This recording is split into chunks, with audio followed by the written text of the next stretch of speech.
We're going to be talking about endpoint security, and today we're going to be focusing, just like I said, primarily on updates. So, for all of you that might be newer to StormWinds, and this might be one of your first webinars or classes, I just want to give you a brief introduction of who I am. My name is Will Panek. I am a senior instructor here on StormWind Studios. I teach primarily Microsoft training and cybersecurity training. A lot of the hacking stuff. I deal with a lot of the security stuff. So I have been in the industry for over 30 years now, almost 35 years, believe it or not, 34 years. So during that time, I was a IT member, an IT manager, then I was an IT director for many years before coming on here. So in my classes, one of the things that I do, and a lot of you have been in my classes, is I give a lot of real world besides just, listen, this is knowledge that we need to have so that we can pass these exams and, we can get our certifications. But there's stuff in here that Microsoft will ask you, for example, on MD 102. They may ask you about imaging, for example. You may use a third-party tool, maybe like Ghost.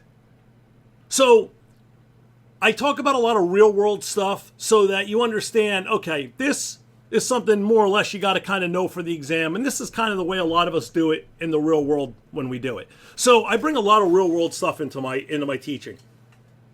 I am a 5-time worldwide winner of the Microsoft MVP Award, and I'm also the same Will Panek that writes all of the Sybex books. I've written over 50 books, and a lot of the books you actually get in your classes. So if you've read a Microsoft Sybex guide in the last 20 years, there's a good possibility you read one of my books. Okay? So I bring a lot of real world. I talk a lot about how we should set these things up, the security aspects of how we do things. So it's more than just, hey, let's get you ready for the exam. Now, a couple things you should know about MD 102. MD 102 kind of spawned from two other exams. You had MD 100 and MD 101. Both of these exams were the client exams. They were basically Windows, like Windows 10, Windows 11 exams. And these were when you were taking your MCSA and your MCSE and you had your server track, you had the client track. Well, those exams merged and basically became MD 102. But it added Azure or Endpoint into it. So the exam is literally the client-side exam, but it's also on Endpoint. So it not only covers talking about Endpoint, how to do your deployments, how to set up your policies, your profiles. It also goes through and talks about stuff that you have to do with the client systems, like installing operating systems, images, and obviously updates and security. So that's why we're focusing in on that particular part of it today. But just to let you know, when you go to take this class, it's actually a combination of two topics. Really, you have the endpoint topic, but you still have to also know all the client stuff. So it really is. It's not a hard exam, but it has a lot of stuff that they cover. So just to be ready for it. So that's what this exam is all about. Okay, so one of the things that we have to make sure that we do inside of our networks is our updates. Now, updates, as I said, one of the things that I teach is cybersecurity. It's one, if you've never sat through a hacking class or a good cybersecurity class, that is a recommendation I cannot, even if you don't want to be a pen tester or get into hacking, or I'll tell you, they're great classes because they teach you how hackers are thinking. They teach you some of the easiest ways to stop hacks. And believe it or not, one of the things that you see on almost every slide in the hacking class, mitigation. How do you solve the problem? And on almost every slide, you see the exact same answer. Updates. It truly is the best way to protect yourself, it's security-wise.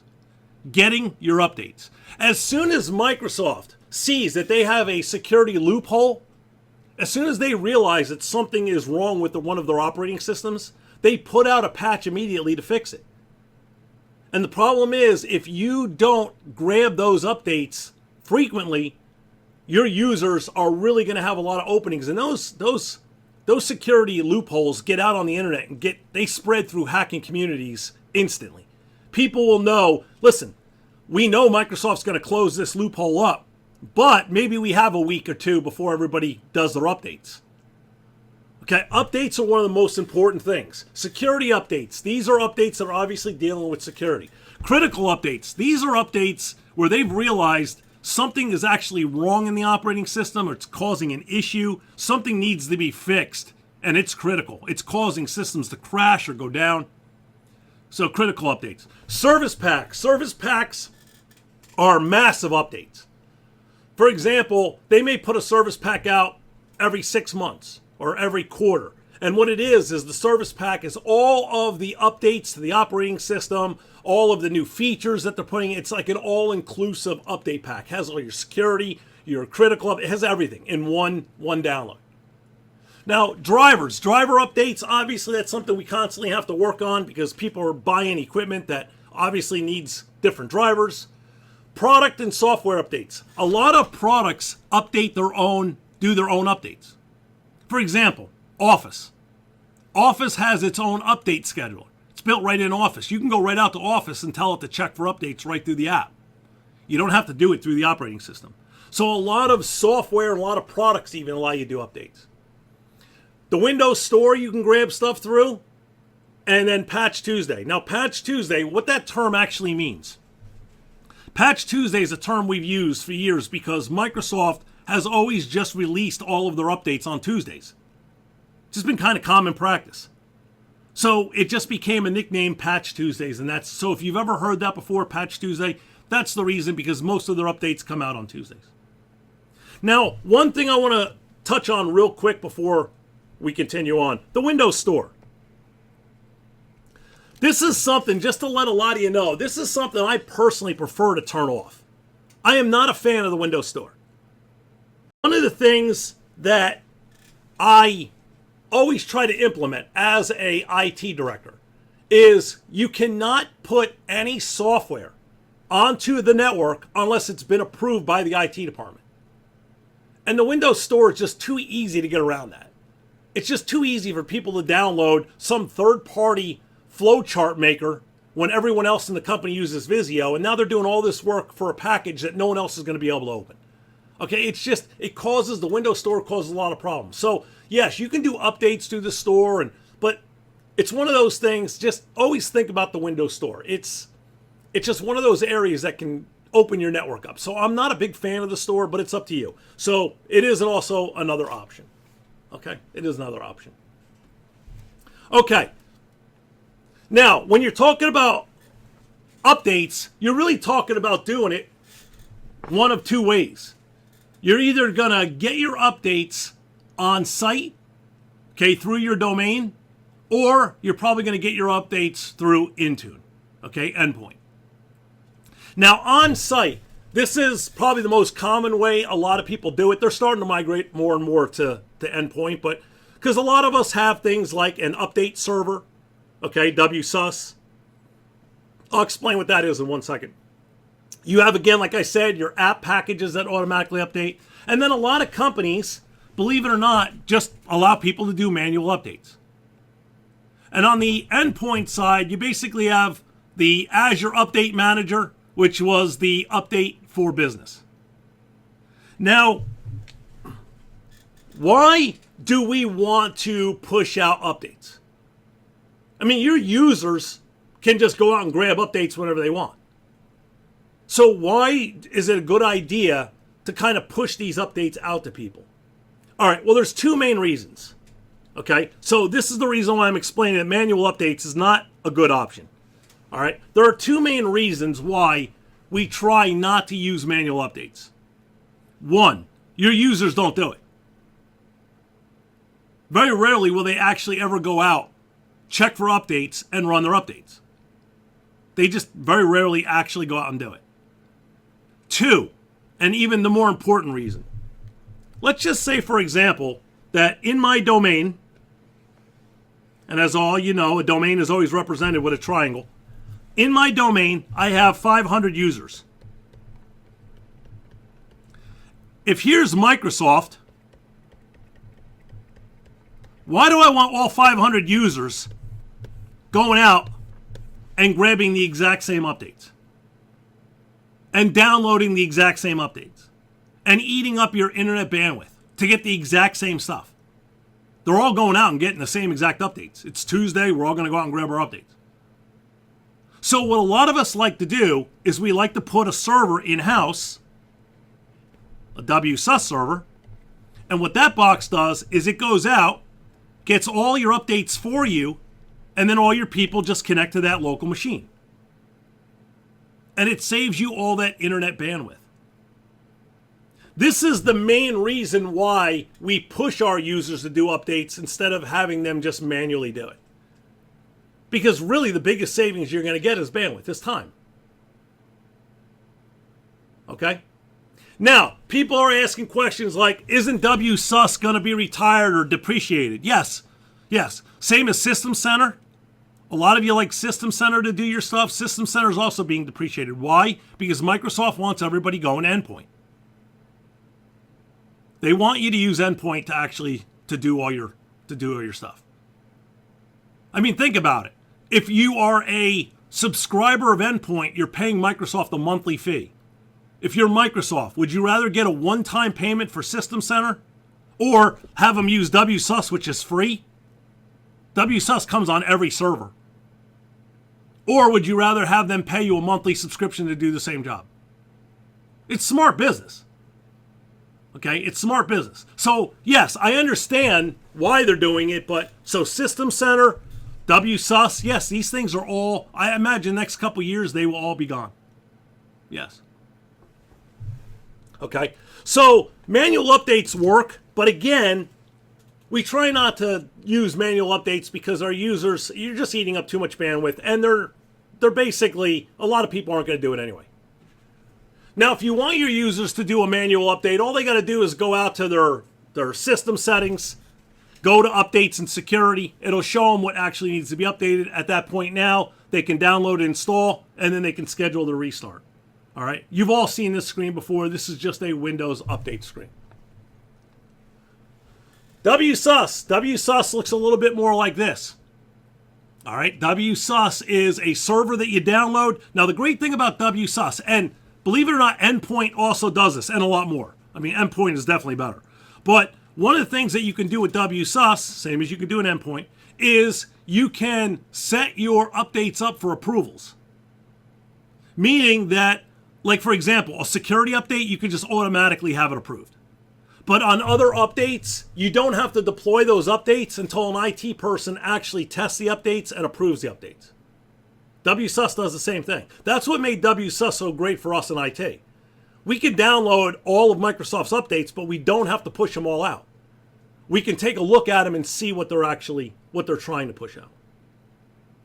Now, moving away from the on-site side of this, okay, the on-site side of this, is Endpoint. And inside of Endpoint, you have your ability to do your updates, okay, through your update for business. And what you do is, when you come out, you go to your devices. When you click on your devices, you go to Windows 10 and later, this right here where the arrow is. All right, you click on that, and then at that point, when you click on that, it brings you to this screen right here, and you can start building your profiles. And then what you do is you build these profiles, and these profiles are going to be the people you're going to be deploying these to and what packages you're going to be deploying. Okay? So, here's how it works. Inside of Endpoint, before you start deploying all of your packages out, you're going to go out and you're going to set up your profiles. And inside your profiles, you're going to set up what we refer to as update rings. Okay, what is an update ring? Okay, there's a long explanation here, but I'm basically just going to kind of explain it. It's a group. It's the best way to look at it. Update rings are like groups. Okay, they're just like groups. All right, here's the problem that we run into. we are in the cloud. We're using our endpoint. And I have, 1,000 employees in my company. Just like on site. Okay, you want to do this in the cloud the same way you did it on site. Just like when you had your domain set up. The last thing you probably wanted to do was have everybody grab their updates at the exact same time. You don't want 1,000 people at 8 o'clock on Wednesday morning to all come in, and the first thing that happens is 1,000 people are grabbing their updates. The update server, okay, or even endpoint, is going to get slammed. Wherever you're grabbing your updates from. Your internet's going to get slammed. Microsoft, if you're connecting to them, is going to get slammed. You don't want everybody doing it at the same time. So what you do is you roll your updates out. Okay, you do a rollout. And that's where your update rings come into play. What you do is you can set up your update rings, and I can set it up so that, for example, maybe on Wednesday, everyone in sales in that update ring is going to get the updates first. Then I might have an update ring for IT. Then maybe one for marketing, for executives, for all your groups. And what you're going to do is you're going to roll the updates out, usually by department, is how most of us end up doing. Okay?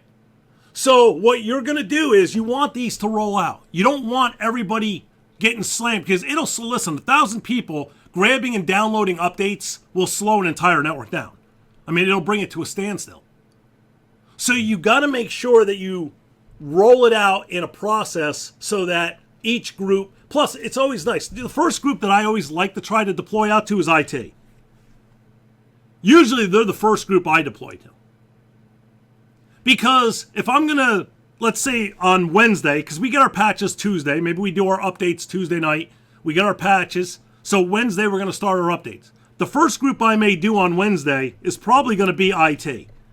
Because I want to see, it would be better if an IT machine crashes than somebody out on my floor.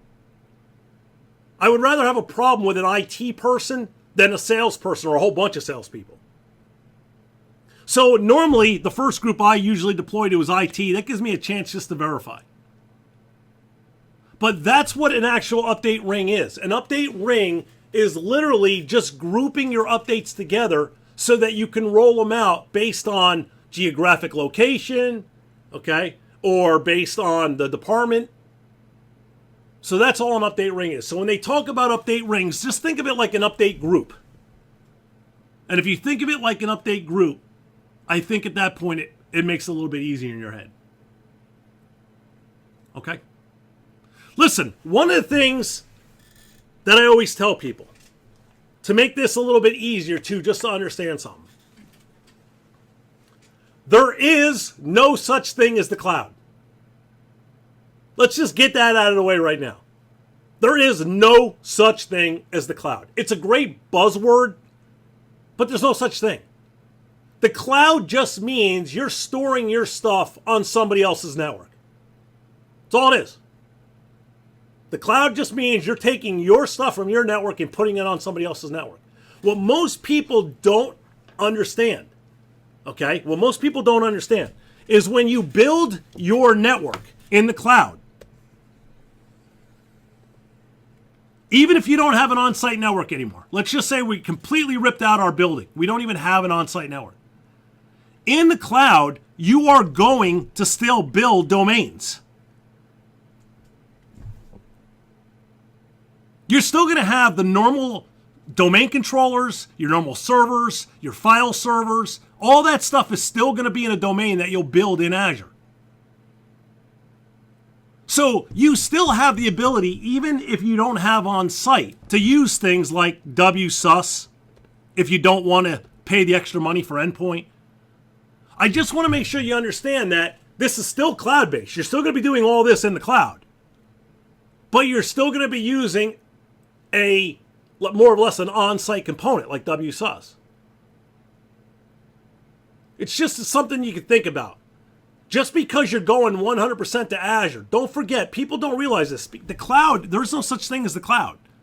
So you're still going to have you're going to still set up a domain in Azure, and you're going to have all your domain components, DNS, DHCP, all your IPs, everything's going to be set up the exact same way as you do on in-house, including if you want to have an update server.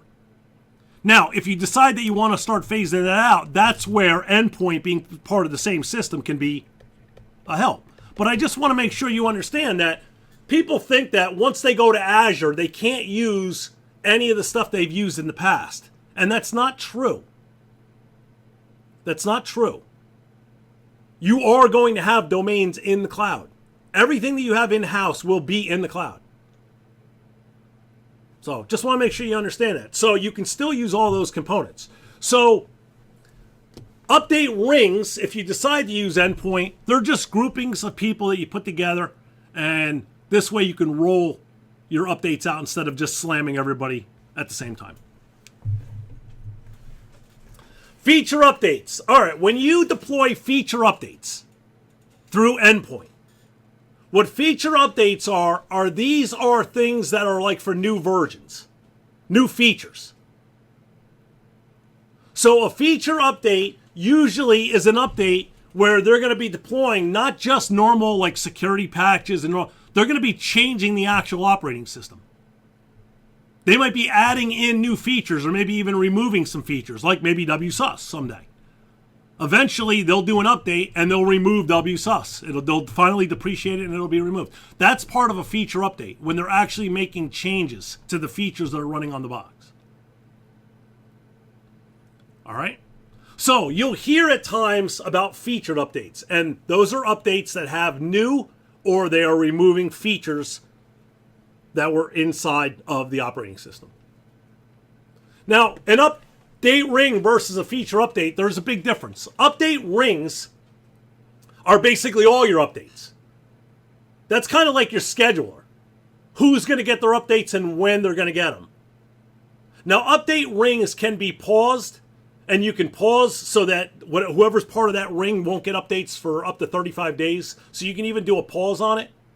Where featured updates, once the feature update starts installing, once the feature update starts getting pushed out, nothing else can happen until that update finishes.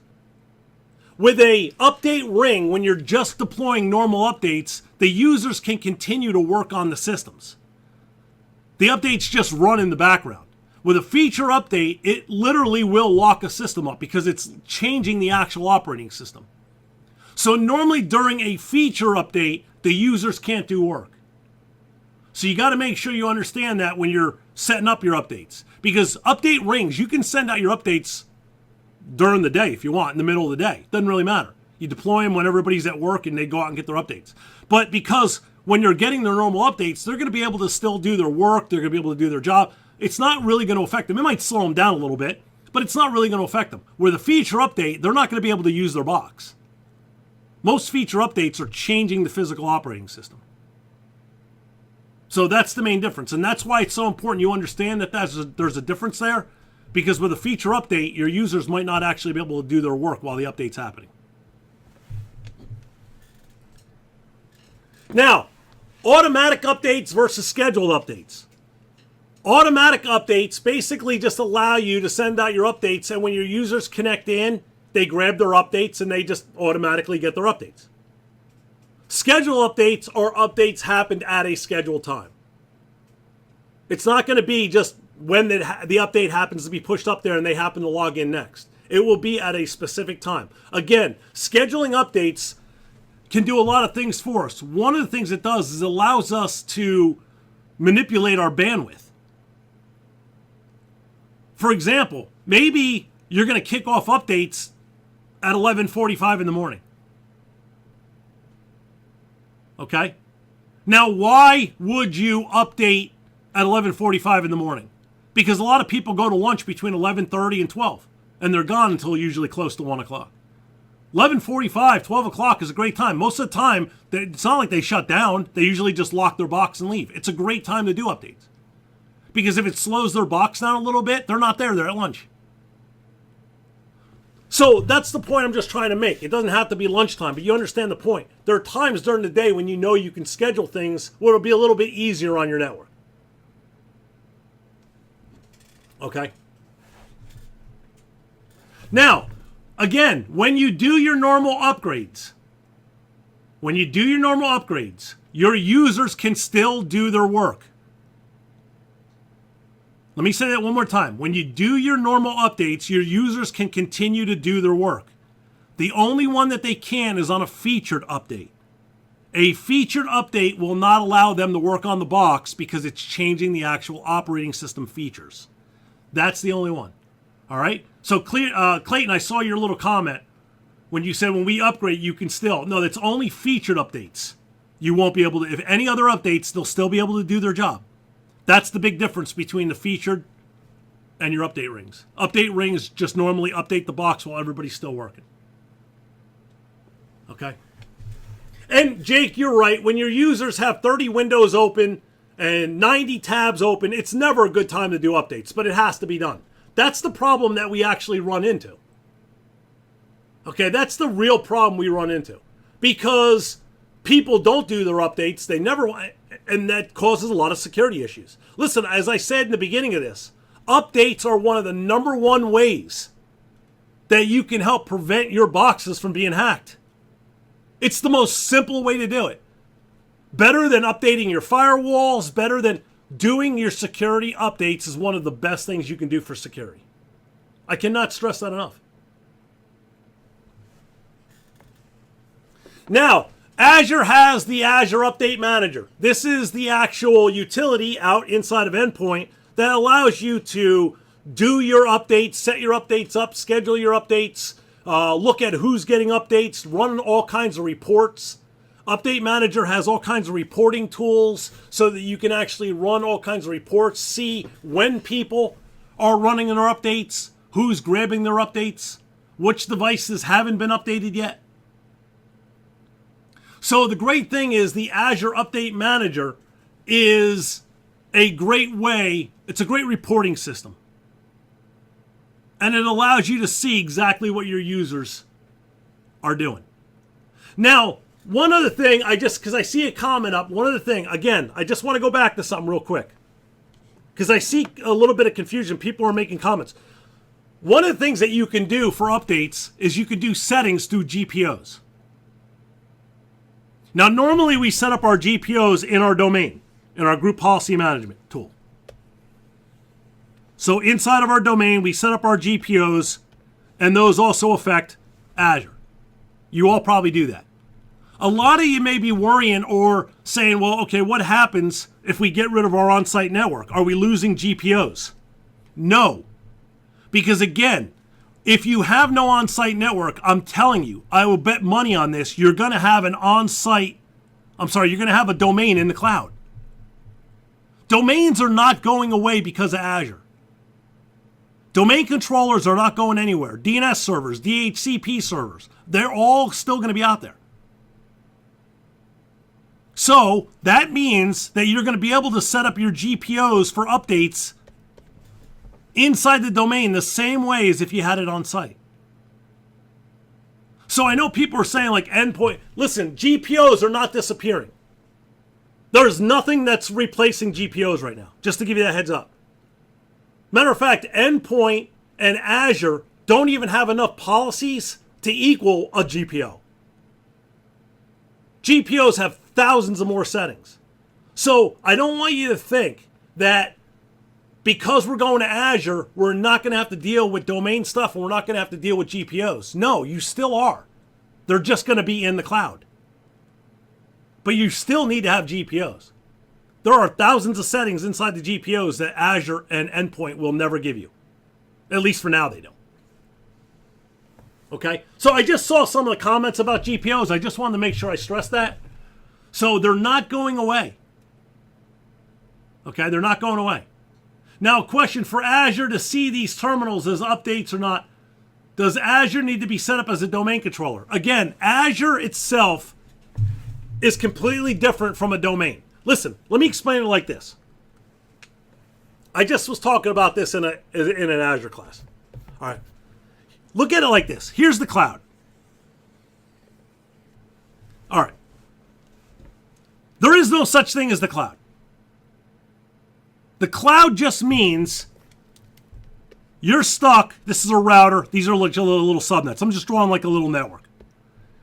You're on somebody else's network. That's all the cloud is. This might be Microsoft's network right here. Maybe your company is on this subnet in their Azure environment. Inside of their network, you are just a server on top of all their other servers. Just like at your company. Okay? Azure Active Directory in Azure, or now Entra. This is just the database of who's allowed to get onto that network. That's all Entra ID is. Who is allowed to come onto our network? And it gives you some policies, some settings, that kind of stuff.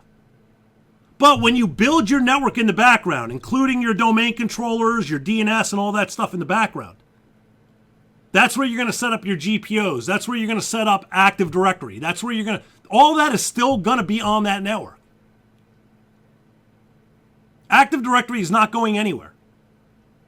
Endpoint and Azure and the databases, Entra ID, is just a database that allows you into that network, into Azure. But you still have to have a network in the background that has your file servers, your DNS servers, your domain control. All that's still going to be set up. So the best way to look at it, if you're still thinking of it as a cloud, is just that the Entra database is just the entry point into the cloud. But your network is still going to be set up back here, and you're still going to have your domain controllers. You're still going to have everything. All Entra ID is doing is getting you into the network so that you can move forward. That's all it is. It's like a landing spot. That's all it is. So I just don't want you to think that because we're going to Azure, we can get rid of all these other servers and all this other... No, that stuff is all going to be migrated, and you're going to set that stuff up. You're still going to have your GPOs, which means you can still set up stuff about updates in your GPOs inside of Azure. None of that stuff is actually disappearing. It's just that you're not going to have it in-house. Everything will just be in the cloud. Okay? Hopefully I didn't screw anybody up with that explanation. But you got to start realizing there really is no such thing as the cloud. It's just somebody else's network, and you're just sticking your stuff on their network. That's all it is. And all Entra ID is just an entry point onto their network. That's it. Okay? So, the Azure Update Manager. This is, again, like I said, it will go through and it will give you all your reports. It will allow you to basically see who's not getting their updates, if computers are in compliancy or not. A lot of companies have to follow things like HIPAA and PCI and all these compliancies. The great thing is when you set up your Azure and you set up Endpoint, you can tell it the compliancies that it has to follow, and it will let you know if you have any of these computers that are not in compliancy. And a lot of times, compliancy is just making sure you have all your updates. All right. So, real quickly before we wrap this up, a little bit about who we are. For all of you that might be watching us on the internet right now and you might not be signed up with StormWinds, we are a full online training company. We have over 500 IT courses, cybersecurity, AI, project management. If you are in the IT industry in any way and you need certification or training or just how to do your job better, we're here for you. We have Microsoft, Cisco, EC Council. I mean, you name it, we pretty much have it. We are a full online school. Our classes are live and they're recorded.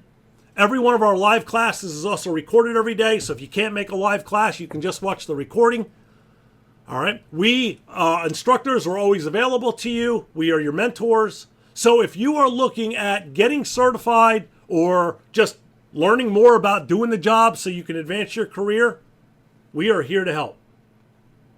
All right? Now, if you want to know more about us, please feel free to reach out to Mike Fajan. You can get him at mike.fajan@stormwindlive.com, and you can reach him at 480-339-2731. All right? And Colin just put up his email address for anyone that would like to get in touch with him.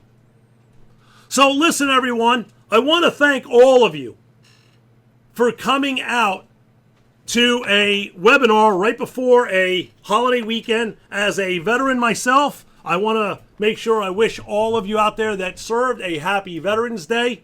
All right?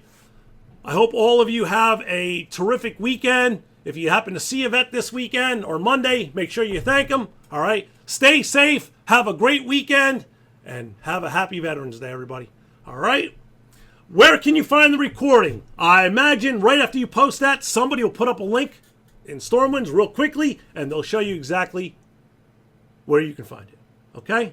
So, all right, everybody. Listen, thank you all for coming out to Endpoint Security Using Updates, this little webinar. I am StormWind Studios instructor and Sybex author William Panek. Have an absolutely terrific weekend. Stay safe. Have a great Veterans Day. And I'll see you all in a class real soon. Thanks for coming out, everybody.